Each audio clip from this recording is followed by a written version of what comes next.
Mire, Sí. por eso lo que dice Lina y lo que dice nuestro invitado Jennifer, oye, lo pone a uno contra la espalda y la pared, ¿no? Siendo venezolano. Es que el horror que... Y esto es, digamos, un granito de sal en la playa. Sí, total. Imagínense la cantidad de historias. Entonces, cuando uno... la pregunta de Lina fue maravillosa. Cuando uno le hablan del derecho internacional, pues me vale 5. ¿Por qué? Porque durante muchos años, historias como esta, dirían algunos, pues hicieron parte del día a día y no se hizo nada. Entonces, aquellas personas que, digamos, tienen esa contradicción de decir, no me hable de derecho internacional porque hay historias como la de nuestro invitado, que pasaron de gacha y no se hizo absolutamente nada, pues déjenos ser feliz. Algunos venezolanos están pensando así, ¿no? Es que si existiera o se respetara mejor el derecho internacional no habría pasado eso. Yo creo que ahí está el punto, más allá de pisotearlo u obviarlo. Creo que no es el punto. Pero mira, antes de ir con nuestra siguiente invitada, que también pues nos trae una historia dura de estas detenciones arbitrarias, vamos a confirmar, Lucas, porque estábamos pendientes de la presencia del señor McNamara, el encargado de negocios de la Embajada de los Estados Unidos acá en Colombia, que viajó hacia Venezuela. Ya se había conversado, pero lo acaba de confirmar el Departamento de Estado de los Estados Unidos. Lo confirma a esta hora Jennifer, un portavoz del Departamento de Estado, quien dice que el 9 de enero personal diplomático de seguridad de la Unidad de Asuntos para Venezuela de los Estados Unidos, incluido el encargado de negocios John McNamara, viajó a Caracas para realizar una evaluación inicial con miras a una posible reanudación gradual de las operaciones. Viaja entonces, como ya les contábamos, lo decía Gonzalo, lo decíamos más temprano, John McNamara, quien además pues es por supuesto el embajador encargado de negocios en la Embajada de Bogotá,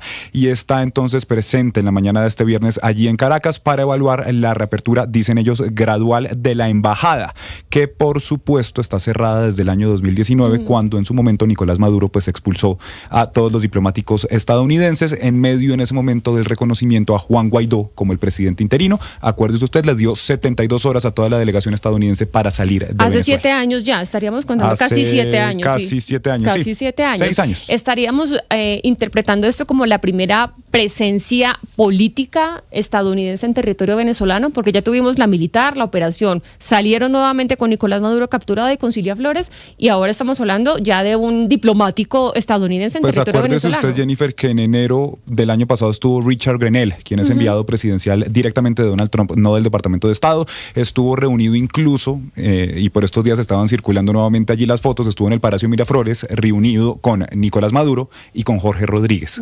Cuando sale, después de esta reunión, sale en un avión con 6 presos políticos estadounidenses, y después de esto se reanudaron algunos contratos petroleros. Entonces, como tal, pues sí sería la primera visita diplomática. Después de la operación, después de la eso sí, es la primera. Pero desde que Donald Trump llega al poder, pues sería la segunda de alguien estadounidense. Esta sería ya la primera diplomática, porque además es con miras a reabrir nuevamente la embajada, que como le digo está cerrada desde 2019, momento en el que suspenden y se cortan las relaciones entre los dos países. Estamos muy pendientes de este anuncio que daba ayer Jorge Rodríguez sobre la excarcelación de presos políticos ahí en Venezuela.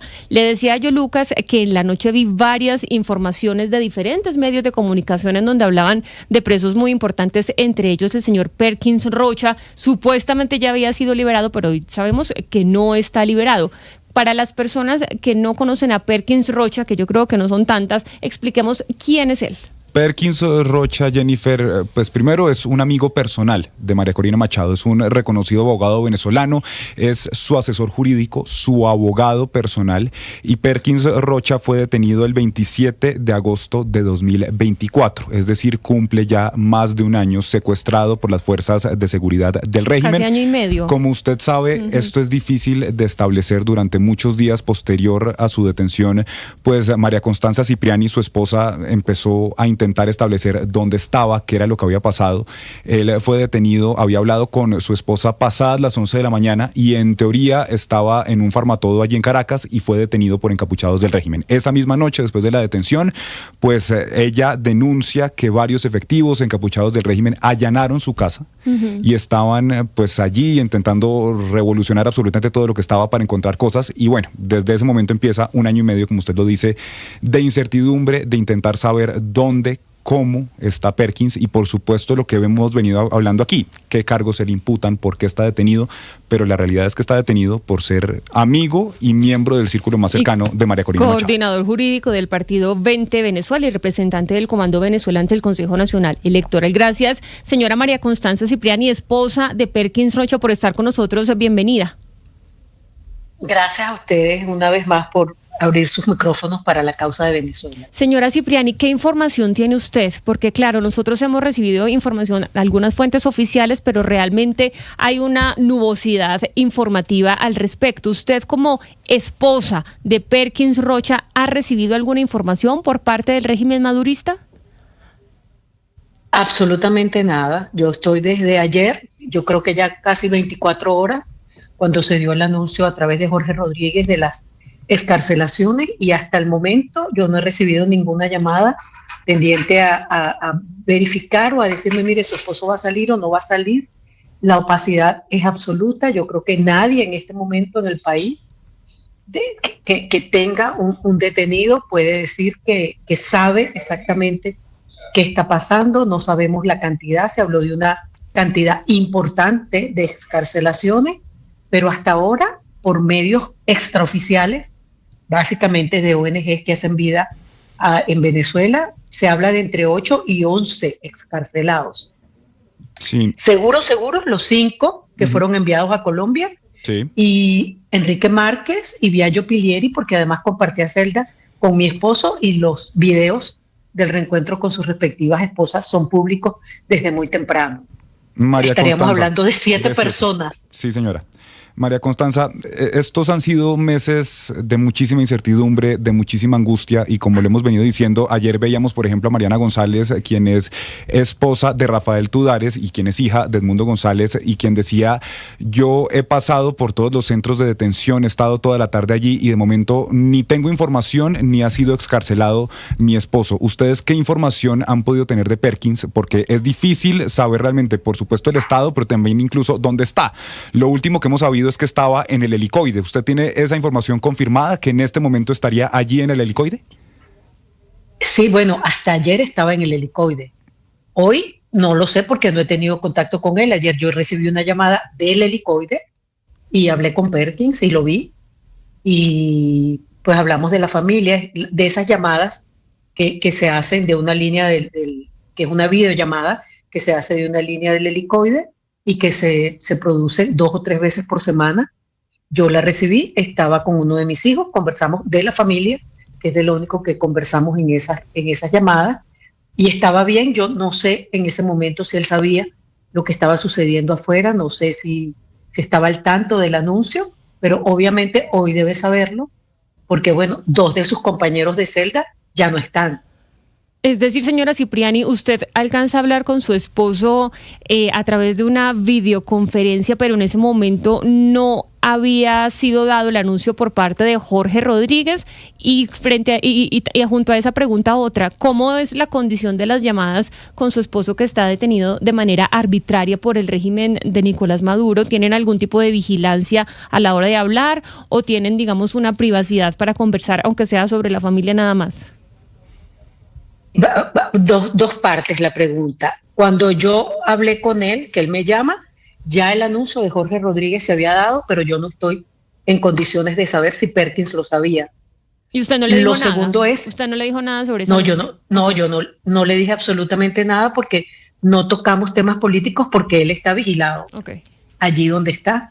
O sea, es evidente que está allí. Son las personas que le dicen, le faltan 5 minutos. Yo el otro día le dije, ¿será que puedo incorporar a mi mamá en esta llamada que te quiere ver? Porque esas llamadas son muy recientes. En verdad, yo recibo esas llamadas desde hace como 1 mes y medio, 2 o 3 veces, una vez 2, otras veces 3. Antes nada. Antes era la nada. Yo siempre digo que yo tengo que recordar que yo pude ver por primera vez a mi marido y abrazarlo 14 meses y 11 días después de su detención. Sí. Y las llamadas se empezaron a dar, yo creo que a mediados de noviembre, y se han mantenido hasta ayer, por lo menos, que fue la última vez que hablé con él. Me imagino que ya él hoy sabe lo que está sucediendo, porque ni Viallo ni Enrique están en la celda, y se los tienen que haber llevado diciéndole pues que estaban escarcelados. Claro, señora María Constanza, por eso le quería preguntar, porque usted habla de Viallo y de Enrique Márquez, que estaban con su esposo entonces en esta celda, eran sus compañeros de celda, y estamos viendo pues esos videos con sus esposas recibiéndolos. ¿Usted ha podido hablar con ellos dos o con las esposas para entender cómo fue ese proceso de liberación? Es decir, porque uno los ve a ellos siendo liberados como en la mitad de una avenida, de una calle. ¿Cómo usted ha podido hablar con ellos para entender cómo fue que los llamaron, dónde los citaron, cómo fue ese proceso de liberación y cómo podría ser entonces el de su esposo? Pues la verdad no tengo ni la más remota idea, porque yo ya les escribí a sus esposas, porque con ambas hice buena amistad en los portones del Helicoide, donde nos conseguíamos semanalmente para llevar comida y ropa limpia, y simplemente les dije que se permitieran ser felices por ese rato, que no había espacio para la culpa, porque son meses muy duros. En el caso de María, la esposa de Viallo, Viallo entró un día después de Perkins, el 28 de agosto, y en el caso de Enrique entró los primeros días de enero del 2025. Entonces creo de verdad que era un momento para que respetáramos la intimidad y la felicidad del reencuentro, y yo simplemente les manifesté que estaba muy feliz de que estuviesen juntos y que se lo merecían, y ellas me contestaron: nosotros vamos a seguir acompañándote en todo este proceso porque todos deben estar. Entonces, señora pero María de Constanza, verdad, escuché, perdóname, porque creo haber escuchado en una entrevista esta mañana que alguien dijo que los liberaron en Altamira, muy lejos del Helicoide, no lo sé. sí. Señora María Constanza, le quiero preguntar por usted, por su salud, por cómo ha estado usted de salud, cómo se siente usted desde que esto pasó, y qué pasa en una familia cuando pasa lo que ha vivido su familia, cuando hay una retención de este tipo. ¿Cómo se vive eso en una familia? Vivimos todos con la vida en pausa, y todos presos con Perkins, él tras las rejas y nosotros afuera, pero presos, rehenes, porque hay temor, porque nos falta un miembro muy importante de la familia. Y por ejemplo, ayer, que yo tengo la fortuna de estar hoy con mis dos hijos, cuando empezaron a salir las listas y Perkins salía en todas las listas, yo decía: Dios mío, por fin se va a acabar esta pesadilla. Se podrá imaginar usted que con el correr de las las horas, el desencanto fue instalándose en nuestro cuerpo, y bueno, al momento de hoy, al no saber en qué etapa está el proceso de excarcelaciones, no sabemos si terminó, si va por la mitad, si son 10, no sabemos si van a excarcelar 7 o 400 o 900, no se sabe nada. Y entonces, por supuesto, a medida que pasan las horas, uno va como sintiendo que esa alegría se le va apagando, pero seguimos fuertes porque Perkins nos necesita fuertes, y nosotros necesitamos que él sienta nuestra fortaleza para poder seguir. ¿Cree que esto que se está dando es una buena voluntad del gobierno o al contrario, es una presión de los Estados Unidos? Creo que entramos en una fase de transición donde se puso como punto de honor indeclinable, impostergable, la liberación de todos los presos políticos, y yo creo que es indetenible que estas liberaciones se den, que yo abogo porque sean liberaciones y no excarcelaciones, y siempre hago la salvedad, porque en verdad las excarcelaciones a usted lo sacan de la cárcel, pero lo dejan con los derechos conculcados, y en muchos casos a la orden del tribunal. O sea que si el tribunal quiere y usted dice o hace algo que no le gustó, va y lo vuelve a meter y no pasa nada, que es una cosa bárbara. Yo le estoy apostando a que aquí se den las liberaciones. Sí. Que cuando Perkins salga del Helicoide, salga con todos sus derechos íntegros para poder ejercerlos. Así es. Señora María Constanza, le pregunto por María Corina Machado. Bueno, su esposo es abogado de María Corina, son gran amigo de María Corina. María Corina ha jugado un papel muy importante en todo lo que está pasando en Venezuela. ¿Usted ha tenido oportunidad de alguna manera recibir un mensaje de ella, obviamente medio las dificultades que ella tiene en su condición de perseguida en Venezuela? ¿Usted ha tenido la oportunidad de recibir un mensaje de ella? ¿Ha podido hablar con ella? ¿Sabe algo de lo que va a pasar de pronto en el encuentro de ella con Trump la próxima semana? Absolutamente no, pero ayer grabó un mensaje que iba justamente dirigido a todos los familiares de los rehenes, como ella los llama. Yo lo escuché con atención, lo recibí con agradecimiento. María Corina ha sido una constante compañía en estos meses, no solo para mí, sino que yo creo que para todos los presos y perseguidos políticos. No esperaba menos de ella. Es una mujer con una inmensa humanidad. Y mi tarea, desde que a Perkin lo metieron preso, fue siempre enfocarme en su libertad y ayudar en la medida de mis posibilidades a lograr las de otros. El tema político, cómo ella lo va a enfocar, qué va a pasar en esa reunión, pues no tengo ni idea de qué pueda pasar. No me enfoco en eso, sigo en lo mío, lograr la libertad de Perkins Rocha y tratar de ayudar en la libertad de los demás. Pues que así sea, doña María Constanza Cipriani. Usted, muchísimas gracias por compartir estos momentos dolorosos y de expectativa. Nosotros también estaremos muy expectantes frente a lo que pase ahí en Venezuela con la liberación, y acá adopto la palabra que usted dice, queremos que sean liberados, no excarcelados, y que ellos puedan gozar de total libertad, sin ningún tipo de prisión ni emocional, ni psicológica, ni judicial. Así que estamos muy pendientes de lo que pase con su esposo. Feliz día para usted. Muchísimas gracias a ustedes. Hasta luego. Hasta luego, señora Cipriani. Pues muy duras estas entrevistas, Ana Cristina, y creo que es bueno también escucharlas porque, claro, uno a veces se queda en el plano político, en el plano de oposición y oficialismo, en estas tensiones políticas e ideológicas, pero es que una cosa es tener diferencias políticas e ideológicas y otra cosa es abusar de los derechos humanos, hacer este tipo de detenciones arbitrarias, no darle garantías a las personas. Imagínese usted, el señor Colmenares nos decía, después de 7 meses prisionero, pude decirle a mi mamá dónde estaba, cómo estaba y que no estaba muerto. Es decir, es que es casi que un secuestro, hay que decirlo con toda la palabra explícita. Sí, ayer lo dijimos precisamente, y por eso las condiciones en que se liberen las personas son tan importantes, Jennifer y oyentes. No es simplemente decir los excarcelaron, quedan afuera y ya. Hay que tener unos sistemas de verificación, no solamente para que para que se regularice la manera en que ellos van a estar en la sociedad civil, porque ellos deben volver como ciudadanos libres que no cometieron un crimen, sino también para revisar su estado de salud, si fueron sometidos a torturas, en qué estado... Es decir, en qué estado están otras personas que quedan en cautiverio porque liberan a unos y otros quedan.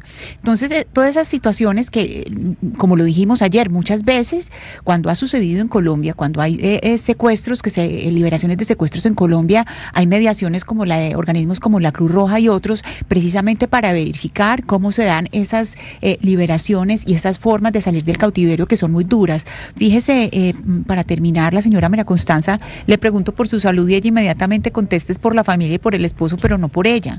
Ella se desprende de ella misma, ella ni siquiera está pensando en ella misma, sino que está pensando es en su familia, en el dolor de su esposo, y lo que ella dice es la vida en pausa, poner la vida en pausa. Es que lo que está viviendo es lo que vive una familia cuando le desaparecen o cuando le quitan a un miembro de su familia de esta manera, es una ruptura muy fuerte. Entonces aquí no es solamente liberar, sino si hay una liberación, tiene que ser una liberación con un seguimiento de las condiciones de cómo se hizo y un acompañamiento de las familias. Sí, mire, Ana Cristina, es que además les quiero mostrarla a quienes se conectan a través de las plataformas y les describo para quienes nos escuchan desde sus carros y radios.